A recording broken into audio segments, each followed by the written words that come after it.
Hello मित्रांनो, सर्वांना जय भीम. मी doctor विजय घोरपडे, सहाय्यक प्राध्यापक डॉक्टर आंबेडकर विचारधारा विभाग, कवयित्री बहिणाबाई चौधरी, उत्तर महाराष्ट्र विद्यापीठ. आज आपल्या लेक्चरचा जो विषय आहे, ज्या पेपरवर मी लेक्चर आपल्याला देणार आहे, त्या पेपरचं टायटल आहे that 205A, doctor Ambedkar on literature and its impact on modern Indian literature. यामधील प्रकरण 3 impact on literary trends first. यामधील जो अभ्यास घटक आहे तो आहे कविता, पोएट्री. या पोएट्री सेक्शनवर आपण चर्चा करणार आहोत. बाबासाहेब आंबेडकरांच्या विचारांचा दलित कवितेवर किंवा आंबेडकराईट कवितेवर असलेला प्रभाव, किंवा कविता या साहित्य प्रांतावर बाबासाहेब आंबेडकरांच्या विचारांचा काय प्रभाव झालेला आहे ते आपण समजून घेणार आहोत. मागच्या लेक्चरमध्ये या संदर्भातली मी मांडणी केलेली आहे. आता आपली पुढील मांडणीच्या दृष्टिकोनातून दलित साहित्य म्हणजे काय हे आपण समजून घेऊया. दलित साहित्य म्हणजे काय हे समजून घेतल्यानंतर आपण दलित कविता किंवा आंबेडकरवादी कविता या अनुषंगाने आपण ते सर्व समजून घेण्याचा प्रयत्न करणार आहोत. बघा, दलित साहित्य हा 1960 नंतरच्या काळात निर्माण झालेला एक महत्त्वाचा वाङ्मय प्रवाह आहे. आणि हा जो साहित्य प्रवाह आहे, हा साहित्य प्रवाह चळवळीतून उदयाला आलेला आहे. म्हणून जीवनाची बांधिलकी मानणारे दलित साहित्य म्हणून याकडे पाहिले जातं. जीवनातल्या वास्तव प्रश्नांना हे साहित्य सामोरे जाते, म्हणून व्यापक अर्थाने हे जीवनवादी साहित्य आहे. पण ह्या साहित्यातील जीवनवादाला भगवान गौतम बुद्ध, महात्मा फुले, तथागत आणि डॉक्टर बाबासाहेब आंबेडकर यांच्या विचारांचे अधिष्ठान आहे. यामुळे इतर साहित्य प्रवाहापेक्षा बुद्ध, दलित किंवा आंबेडकरवादी साहित्य हे वेगळे ठरते. आणि म्हणून दलित साहित्य म्हणजे नेमकं कोणतं साहित्य, तर गाव कुसाबाहेर राहणाऱ्या मंडळीकडून तयार झालेले साहित्य म्हणजे दलित साहित्य असंही म्हटलं जातं. साहित्य आणि समाज यांचा अनन्यसाधारण संबंध आहे. साहित्यातून समाजाचे आणि संस्कृतीचे वास्तव चित्रण होते. अन्न, वस्त्र, निवारा ह्या माणसाच्या मूलभूत गरजा आहेत. या पलीकडे असणाऱ्या उच्चतर समाधानासाठी माणूस धर्म, नीती, चालीरीती, कला, वाङ्मय ह्या गोष्टी निर्माण करतो.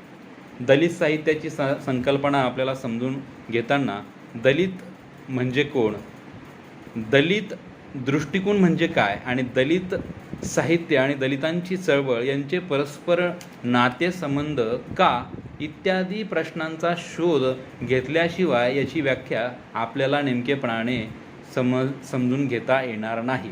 खरं तर दलित याचा अर्थ जो आहे तो खरं तर पददलित म्हणजे शिक्षण, संपत्ती, सत्ता यापासून वंचित, उपेक्षित असलेला समूह आणि गाव कुसाबाहेर राहणारा समूह असंही वर्णन दलित समूहाचं करता येतं. कुणाच्या तरी पायाचा दास, अस्पृश्य हा त्रैवणिक समाजाचा दास आहे. ही जी संकल्पना जी रुजलेली आहे, ही संकल्पना सुद्धा दलितत्व बहाल करते. बघा, स्वातंत्र्य, समता, बंधुभाव या सर्वांच्या पलीकडे सामाजिक तिटकाऱ्यातून ज्यांची जडणघडण होते तो समूह म्हणजे दलित समूह असंही आपण म्हणू शकतो. खरं तर भारतीय समाजव्यवस्था ही भेदाभेदावर आधारित समाजव्यवस्था आहे. भारतीय समाजात वर्णव्यवस्था आणि जातीव्यवस्था आहे. जातीव्यवस्था आणि वर्णव्यवस्थेच्या गावगाड्याच्या चाकोरेबाहेर जीवन जगणारी जी समूह आहे, समाज समूह आहे, त्याला आपण दलित समूह असं म्हणतो. आणि म्हणून या सर्व दलित समूहातील व्यक्तींनी आपल्या जगण्याची, आपल्या जीवनाची शब्दबद्ध प्रकटीकरण केलेले आहे त्याला आपण दलित साहित्य असं म्हणतो. प्रामुख्याने दलित मंडळी जी आहे त्यांनी आपल्या व्यथा, वेदना आणि प्रश्नांना सहज सुलभ एक विचारपीठ म्हणून कविता या साहित्य प्रकाराकडे त्यांनी पाहिलेलं आहे. आणि दलित साहित्यामध्ये असलेले जे विविध प्रकार आहेत त्यातील कविता या प्रकारात सर्वात जास्त लिखाण झालेलं आपल्याला दिसून येतं. म्हणून एक माणूस म्हणून आम्हीही या मानवी समाज व्यवस्थेचा एक भाग आहोत आणि म्हणून या लोकशाही समाजवादी शासन व्यवस्थेमध्ये आम्हालाही माणूस म्हणून जगण्याचा अधिकार आहे आणि म्हणून आम्हाला समतेचा हक्क हवा आहे, आम्हाला माणूस म्हणून जगण्याचा हक्क हवा आहे आणि म्हणून आमच्या वाटेला जी विषमता, अस्पृश्यता हा जो भोग आलेला आहे आणि त्यातून आमच्या जीवन कशा पद्धतीने उद्ध्वस्त झालेलं आहे त्याचं चित्रण, त्याचं शब्दबद्ध प्रकटीकरण दलित कवितेमध्ये प्रामुख्यानं आलेलं आपल्याला दिसून येतं. आणि म्हणून दलित साहित्य म्हणजे नेमकं काय याच्या अनेक साहित्यिकांनी व्याख्या केलेल्या आहेत. त्या आपण प्रथमतः पाहण्याचा प्रयत्न करूया. जरा काळजीपूर्वक माझा हा व्हिडिओ तुम्ही ऐका. बघा, दलित साहित्यामध्ये एक महत्त्वाचे साहित्यिक आहे, त्यांचं नाव आहे बाबूराव बागुल. बाबूराव बागुल यांनी दलित साहित्य म्हणजे काय या संदर्भात व्याख्या केलेली आहे. ते असं म्हणतात की दलित म्हणजे वर्ग व्यवस्थेला आणि तिच्या समग्र वैचारिक व्यवस्थेला उद्ध्वस्त करू बघणारा, दलित म्हणजे हे जग व जीवन नव्याने मांडणारा, दलित म्हणजे या युगाने ज्याचे हात प्रज्ञावंत प्रलयकारी केलेले आहेत आणि ज्यांच्यासाठी शस्त्रे आणि शास्त्रे उपलब्ध करून दिलेली आहेत, अशा दलितांच्या साहित्य निर्मितीला दलित साहित्य असं म्हणावं, असं बाबूराव बागुल दलित साहित्याची व्याख्या करतात. गंगाधर पानतावणे दलित साहित्य म्हणजे कोणते साहित्य या संदर्भात गंगाधर पानतावणे काय म्हणतात? डॉक्टर पानतावणे असं म्हणतात की दलित साहित्य म्हणजे व्यक्ती स्वातंत्र्याचा जाहीरनामा आहे. क्रांती विन्मुक्ता आणि क्रांती